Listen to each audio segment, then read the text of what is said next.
ఈ గోదావరి చేపలో మామిడికాయ వేసి పులుసు పెట్టుకుంటే చాలా రుచిగా ఉంటుందండి. మామిడికాయ సైజు ముక్కలు కట్ చేసుకుంటే సరిపోతుందండి.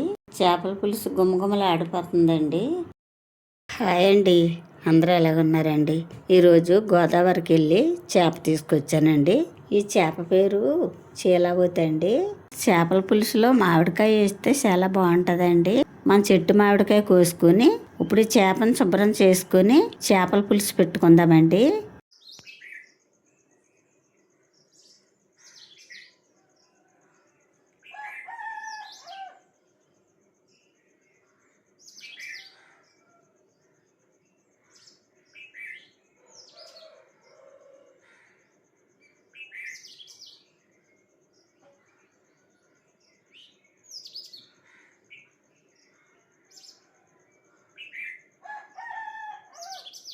ఉల్లిపాయలు పచ్చిమిరపకాయలు కట్ చేసేసానండి. ఇప్పుడు చెట్టుతో ఒక మామిడికాయ కోసుకొని మామిడికాయ కూడా కట్ చేసుకుందామండి.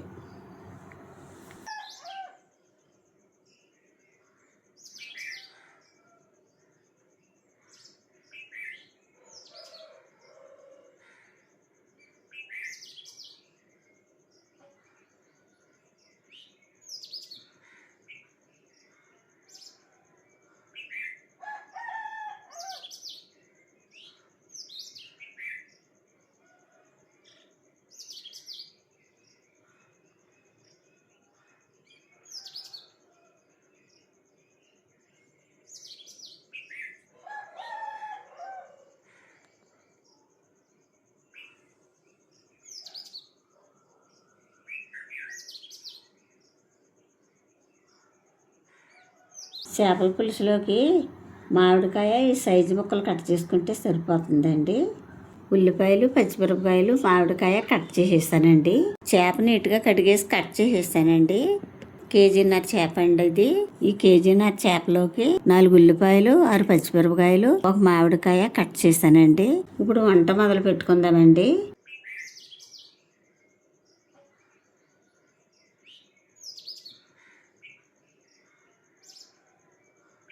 పొయ్యి అంటిచ్చేసానండి. ఇప్పుడు మూకుడు పొయ్యి మీద పెట్టుకుందామండి.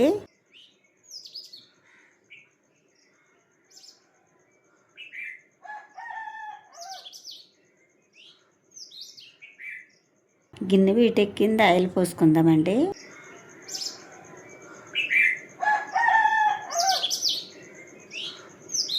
ఆయిల్ వీటెక్కింది పచ్చిమిరపకాయలు ఉల్లిపాయలు వేసుకుందామండి.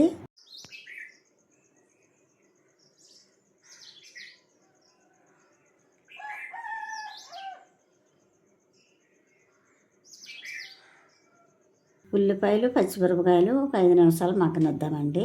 ఉల్లిపాయలు మగ్గే లోపల చింతపండు నానబెట్టుకుందామండి. పెద్ద నిమ్మకాయ సైజు చింతపండు తీసానండి.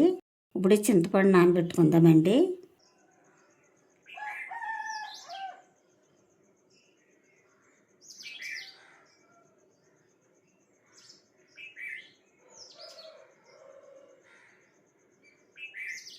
ఉల్లిపాయలు చక్కగా మగ్గినాయండి. ఇప్పుడు ఇందులో వేయవలసినవన్నీ వేసుకుందామండి.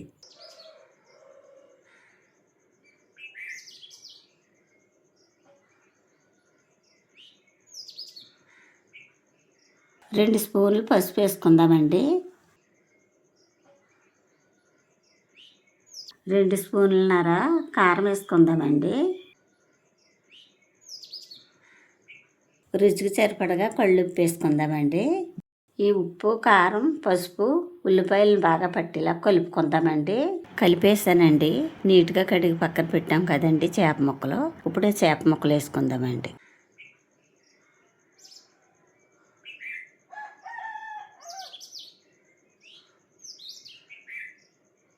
ఇప్పుడు ఈ చేప ముక్కల్ని ఉప్పు కారం బాగా పట్టేలా కలుపుకుందామండి.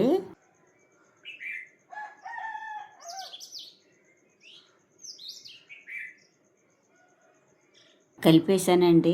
ముందుగా తీసుకుని పక్కన పెట్టుకున్న చింతపండు పులుపు వేసుకుందామండి. చేపల కూరలో వేయవలసినవన్నీ వేసేసానండి. ఇప్పుడు పొయ్యి మీద పెట్టుకుందామండి.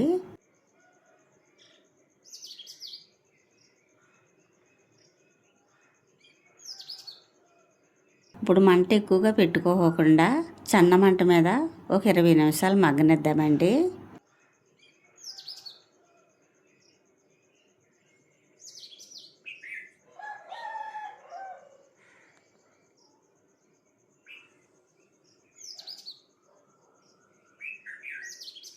చేపల కూర చక్కగా మగ్గిందండి.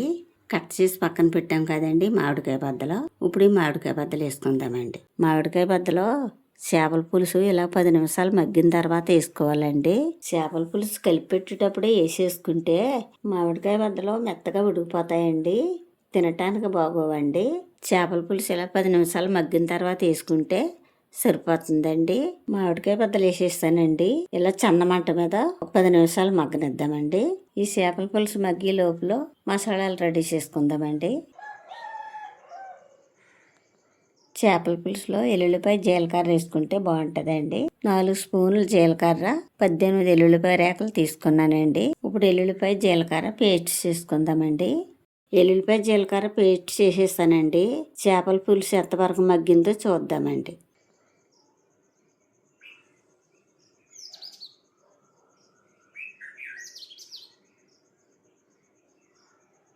చేపల పులుసు గుమగుమలాడిపోతుందండి, చక్కగా మగ్గిందండి. ఇప్పుడు ఎల్లుల్లిపాయ జీలకర్ర పేస్ట్ వేసుకుందామండి.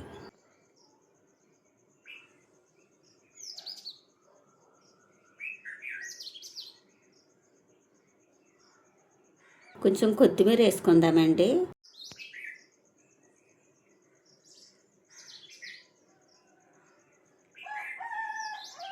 చేపల పులుసు గట్టెట్టు కలపకూడదండి, చేప ముక్క ఇడిపోతుందండి.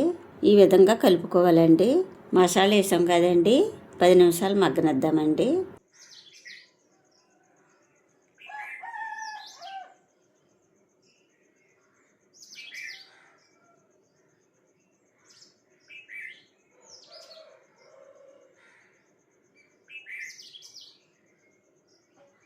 మామిడికాయ చేపల పులుసు రెడీ అయిపోయిందండి.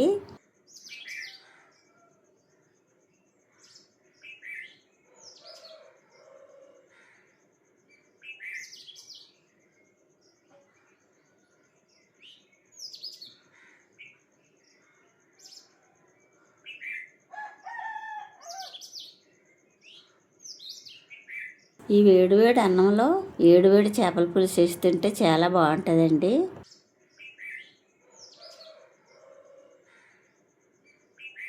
ఈ చేపల పులుసులో వేసిన మామిడికాయ చాలా బాగుంటుందండి.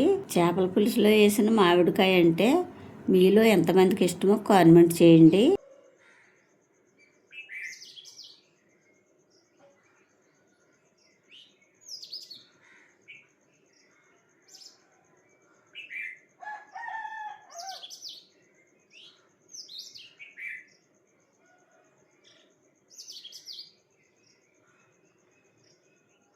చేప ముక్క చాలా బాగా ఉడికిందండి. ఈ చేప ముక్కనే ఈ విధంగా అన్నం ముద్దలో పెట్టుకు తింటే చాలా రుచిగా ఉంటుందండి.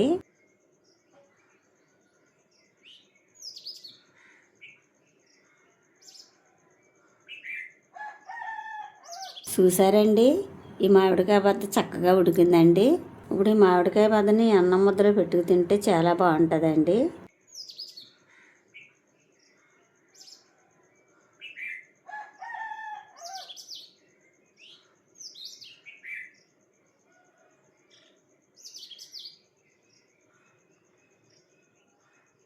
చేపల పులుసు చాలా బాగుందండి. అందులోకి మన చెట్టు మామిడికాయ వేసి వండాం కదండి, చాలా రుచిగా ఉందండి. మా వీడియో కనుక నచ్చితే లైక్ చేయండి. మరో వంటలో మళ్ళీ కలుసుకుందాం. Bye bye.